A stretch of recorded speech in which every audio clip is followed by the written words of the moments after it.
ഓം ശാന്തി.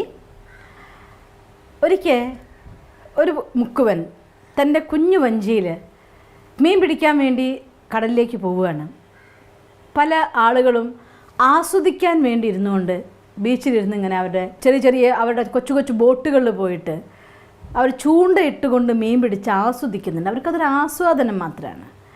ചില ആളുകൾ വലിയ വലിയ ബോട്ടുകളിൽ പോയിട്ട് ഇങ്ങനെ നൂറുകണക്കിന് രൂപ സമ്പാദിക്കാൻ, കോടിക്കണക്കിന് രൂപ സമ്പാദിക്കാനുള്ള രീതിയിൽ അത്രയും മീനുകൾ വലിയ ബോട്ട് പോകുന്നുണ്ട്. ഇങ്ങനെ തൻ്റെ കുഞ്ഞു ബോട്ടിൽ ദിവസവും പോവും, അവനവന് വേണ്ടതായിട്ടുള്ള മീൻ പിടിച്ചു കൊണ്ടുവരും, വിൽക്കും, ജീവിക്കും.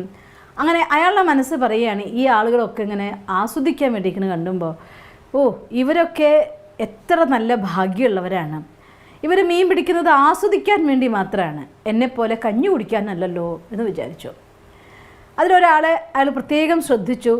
നല്ല ഉയരവും നല്ല പേഴ്സണാലിറ്റിയൊക്കെ ആയിട്ട് വളരെ ഫാഷനബിളായിട്ടുള്ള രീതിയിൽ മോഡേണായി ഭയങ്കരമായിട്ട് ചിരിച്ചും കളിച്ചും ആസ്വദിച്ചും തൻ്റെ ബോട്ടിൻ്റെ കോർണറിലിരുന്ന് മീൻ പിടിക്കുന്ന ഒരാൾ. അയാൾ അവിടുത്തെ ഒരു വലിയ ധനികനായിരുന്നു. എന്തോ കാരണം കൊണ്ട് അയാളുടെ ആ ഒരു ബിസിനസ് എല്ലാം നഷ്ടപ്പെട്ടു, തകർന്നു. അയാൾക്ക് മുന്നോട്ട് പോകാനുള്ളതായിട്ടുള്ള വഴിയില്ലാതായപ്പോൾ ഈ ഒരു ദരിദ്രനായിരിക്കുന്ന മീൻപിടുത്തക്കാരൻ്റെ തൊട്ടടുത്തുള്ളതായിരിക്കുന്ന ഒരു കുടിലിൽ അയാളും വന്ന് താമസിക്കാൻ തുടങ്ങി. അയാൾക്കും മീൻ പിടിക്കാൻ അറിയാമായിരുന്നു. അയാളും നിശ്ചയിച്ചു ഒരു കൊച്ചു തോണിയുമായി ഇനി കടലിൽ പോയി മീൻ പിടിച്ചത് കൊണ്ടുവന്ന് വിൽക്കാമെന്ന് അയാൾ വിചാരിച്ചു.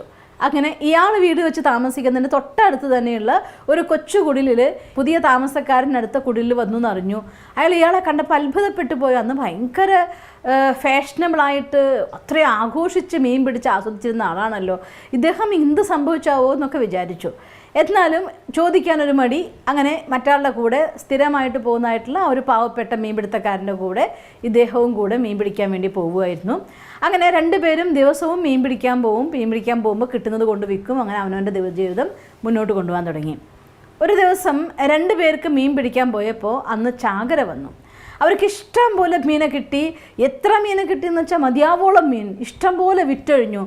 കയ്യിൽ പൈസ നിറച്ചു വന്നു ചേർന്നു. അപ്പോൾ ഒരുപാട് പൈസ വന്നു ചേർന്നു. ഇയാൾക്ക് സന്തോഷം സഹിച്ചില്ല. അത്ര കാലം ഇത്രയധികം പൈസ കയ്യിൽ വരിക എന്നുള്ളത് സ്വപ്നമായിരുന്നു അയാളുടെ. അങ്ങനെ ആ പൈസ വന്നപ്പോൾ അയാൾ വിചാരിച്ചൊരു കൊക്ക ഗിഫ്റ്റ് കൊടുത്തു, സാധനം വാങ്ങിക്കൊടുത്തു, തൻ്റെ മക്കൾക്ക് നിറയുന്ന സാധനങ്ങൾ വാങ്ങിക്കൊടുത്തു, ഭാര്യയ്ക്ക് ആഭരണം വാങ്ങിച്ചു കൊടുത്തു, നിറച്ചുപയോഗിച്ച് ആനന്ദം കൊണ്ട് മതിമറന്നു നിന്നു. ഈ മറ്റേ ആൾ, ധനികനായിട്ട് ദരിദ്രനായി പോയ ആൾ, അദ്ദേഹം എന്ത് ചെയ്തെന്ന് വെച്ചാൽ ആ ഒരു സമ്പാദ്യത്തിൻ്റെ കുറച്ച് മാത്രം സാധാരണ ചിലവഴിക്കുന്നത് എത്രയാണോ അത്ര അദ്ദേഹം ചിലവഴിച്ചു. ബാക്കി പൈസേനെ കൊണ്ട് കുറച്ചുകൂടെ നല്ല ഒരു ബോട്ട് വാങ്ങിച്ചു.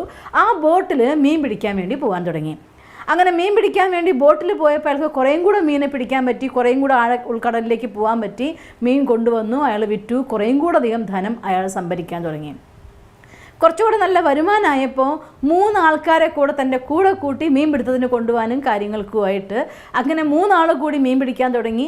ഒരുപാട് മീനെ കൊണ്ടുവരും, വിൽക്കും, കുറേ പൈസകൾ ഉണ്ടാക്കാൻ തുടങ്ങി. പിന്നെ അയാൾ എന്ത് ചെയ്തെന്ന് വെച്ചാൽ ആ ചെറിയൊരു ബോട്ടിനെ എടുത്ത് മാറ്റിയിട്ട് പകരം അയാൾ വലിയൊരു ബോട്ട് തന്നെ വാങ്ങി. അതിൽ കുറേ ആളുകളും കുറേ സൗകര്യങ്ങളും സാധനങ്ങളും നൂതനമായിരിക്കുന്നതായിട്ടുള്ള സാമഗ്രികളൊക്കെ ഉപയോഗിച്ചുകൊണ്ട് മീൻ പിടിക്കാൻ വേണ്ടി പോകാൻ തുടങ്ങി. അങ്ങനെ അയാൾ വലിയ ധനക്കാരൻ വീണ്ടുമായി. അപ്പോൾ ഈ ചെറിയ പണ്ടത്തിന് ആദ്യത്തെ അയാളുടെ മീൻ പിടിക്കാൻ സമയത്ത് അയാൾ ആസ്വദിക്കുന്ന സമയത്ത് തൊട്ടടുത്ത് അയാൾ പോകുന്നത് കണ്ട് ഇവർക്കൊക്കെ ഇങ്ങനെയാണല്ലോ എന്ത് ഭാഗ്യം എന്ന് ചിന്തിച്ചതായിരിക്കുന്ന അയാൾ, അദ്ദേഹം അപ്പോഴും രാവിലെ തൻ്റെ ബോട്ടും കൊണ്ടുപോകും, ആവശ്യത്തിലായിട്ട് മീൻ പിടിക്കും, കൊണ്ടുവന്ന് വിൽക്കും, കഴിയും. അയാൾക്ക് അപ്പോഴും മുന്നോട്ട് പോകാൻ സാധിച്ചില്ല. അപ്പം ഇയാളുടെ ഒരു സ്വഭാവമാണ് വാസ്തവത്തിൽ അയാളെ സമ്പന്നനാക്കിയത്. ജീവിതത്തിൽ ഉയർച്ച താഴ്ചകൾ എല്ലാവർക്കും വരാം. ഏറ്റവും വലിയ സമ്പന്നനായിരിക്കുന്നവൻ ഏറ്റവും വലിയ ദരിദ്രനുമായേക്കാം. പക്ഷേ തനിക്ക് വീണ് കിട്ടുന്ന സാഹചര്യങ്ങളിൽ, സന്ദർഭങ്ങളിൽ അതിനേറ്റവും നന്നായിട്ട് ഉപയോഗിച്ചുകൊണ്ട് തൻ്റെ കയ്യിലുള്ളതായിരിക്കുന്ന വന്നു ചേരുന്ന സൗഭാഗ്യം അഥവാ ധനത്തിനെ ഏത് രീതിയിൽ തനിക്ക് ഇൻവെസ്റ്റ്മെൻറ്റിലേക്ക് മാറ്റിക്കൊണ്ട് അതിൽ നിന്ന് കൂടുതൽ ഉണ്ടാക്കാനുള്ളതായിരിക്കുന്ന വഴി എന്താണ്, ആ ബുദ്ധി ഉപയോഗിക്കാനുള്ളതായിരിക്കുന്ന ഒരു സംസ്കാരം, അതാണ് നിങ്ങളെ സമ്പന്നരാക്കുന്നത്. പലപ്പോഴും നോക്കിക്കോളൂ, നമ്മുടെ കയ്യിൽ എത്ര വരുന്നുണ്ടോ അത്രയും അതിൻ്റെ കുറച്ചുകൂടെ കൂടുതലായിരിക്കും നമ്മുടെ ചിലവിൻ്റെ ആവശ്യം വരിക. അത് എല്ലാ മനുഷ്യന്മാരും അനുഭവിക്കുന്ന ഒരവസ്ഥയാണ്.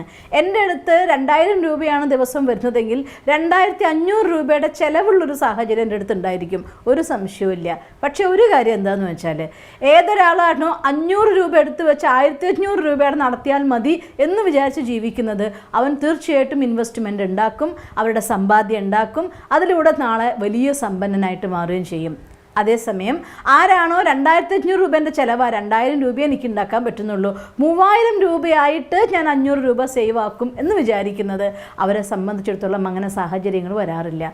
കാരണം നമ്മുടെ കർമ്മം അതിനുവേണ്ടി നമ്മൾ എടുത്തിരിക്കുന്ന ഊർജ്ജം അത് ഓട്ടോമാറ്റിക്കലി ആ ടൈപ്പ് ഓഫ് എനർജി നമ്മുടെ ക്രിയേറ്റ് ചെയ്യും, ധനത്തിനെ നമ്മളിലേക്ക് ആകർഷിക്കുകയും ചെയ്യും. അതുകൊണ്ട് നമ്മുടെ ഇപ്പോഴുള്ളതായിരിക്കുന്ന ഒരു കഷ്ടപ്പാടിൻ്റെ അവസ്ഥയിൽ നിന്ന് മുന്നേറണം എന്നുണ്ടെങ്കിൽ എന്ത് നിങ്ങൾ സമ്പാദിക്കുന്നുണ്ടോ അതിൽ നിന്ന് കുറച്ച് എന്ത് വന്നാലും ഞാനിത് എടുക്കില്ല എന്ന് വിചാരിച്ചുകൊണ്ട് മാറ്റി വെച്ചൊരു എമൗണ്ട് ഉണ്ടെങ്കിൽ അതുകൊണ്ട് നിങ്ങൾക്ക് ഇൻവെസ്റ്റ്മെൻറ്റ് തുടങ്ങാൻ പറ്റും. നല്ല നല്ല കാര്യങ്ങളിലേക്ക് സ്റ്റെപ്പ് ബൈ സ്റ്റെപ്പായിട്ട് ഉപയോഗിച്ച് മൂലധനത്തിനെ വർദ്ധിപ്പിച്ചുകൊണ്ട് നിങ്ങളുടെ വരുമാനത്തെ വർദ്ധിപ്പിക്കുന്ന വിധം സ്വന്തമാക്കുകയാണെങ്കിൽ ഏത് ലെവലിലുള്ള ആൾക്കും എവിടേക്കും എത്താൻ പറ്റുന്നതിൽ യാതൊരു സംശയവുമില്ല. അതുകൊണ്ട് ഈ ഒരു കൊച്ചു സീക്രറ്റിനെ ഉള്ളതിൽ നിന്ന് അല്പം എടുത്തു വെച്ചുകൊണ്ട് ഒരു ഇൻവെസ്റ്റ്മെൻറ്റ്, അതിൽ നിന്ന് സദാകാലത്തേക്ക് വരുമാനം ഉണ്ടാക്കുന്നതിൽ വേറൊരു ഇൻവെസ്റ്റ്മെൻറ്റ് അഥവാ മൂലധനത്തിനെ പതുക്കെ ഡെവലപ്പ് ചെയ്യുന്തോറും നിങ്ങളുടെ ഇൻകം ഡെവലപ്പ് ചെയ്തുകൊണ്ടിരിക്കും. നമ്മൾ സാധാരണ അവസ്ഥയിൽ നിന്ന് സമ്പന്ന അവസ്ഥയിലേക്ക് എത്താം. ഒപ്പം നമ്മുടെ തോട്ട്സ് കൂടി അതനുസരിച്ച് പ്ലാനിങ് ആണ്, പോസിറ്റീവ് തിങ്കിങ് ആണ്, എനർജറ്റിക് ആണ് എങ്കിൽ വളരെ വേഗത്തിൽ നിങ്ങൾക്ക് നിങ്ങളുടെ ലക്ഷ്യത്തിൽ എത്തിച്ചേരാൻ സാധിക്കുകയും ചെയ്യും. അതുകൊണ്ട് അങ്ങനെയുള്ളതായിരിക്കുന്ന ഒരു ശക്തി സാധാരണക്കാരനിൽ നിന്ന് സമ്പന്നനാവുന്ന ഒരവസ്ഥയിലേക്ക് ഉയർത്താൻ വേണ്ടതായിരിക്കുന്ന യുക്തി, ആ ഒരു വിശേഷ ബുദ്ധി നിങ്ങൾക്കെല്ലാം ഭഗവാൻ അനുഗ്രഹിക്കട്ടെ എന്ന് ഞാൻ പ്രാർത്ഥിക്കുന്നു. ഓം ശാന്തി. ഞങ്ങളുടെ യൂട്യൂബ് ചാനൽ സബ്സ്ക്രൈബ് ചെയ്യൂ. നോട്ടിഫിക്കേഷൻ ലഭിക്കുന്നതിനായി ബെൽ ഐക്കൺ ക്ലിക്ക് ചെയ്യൂ. ഒപ്പം ഞങ്ങളുടെ ഫേസ്ബുക്ക്, ട്വിറ്റർ, ഇൻസ്റ്റാഗ്രാം പേജുകൾ ഫോളോ ചെയ്യൂ. നന്ദി.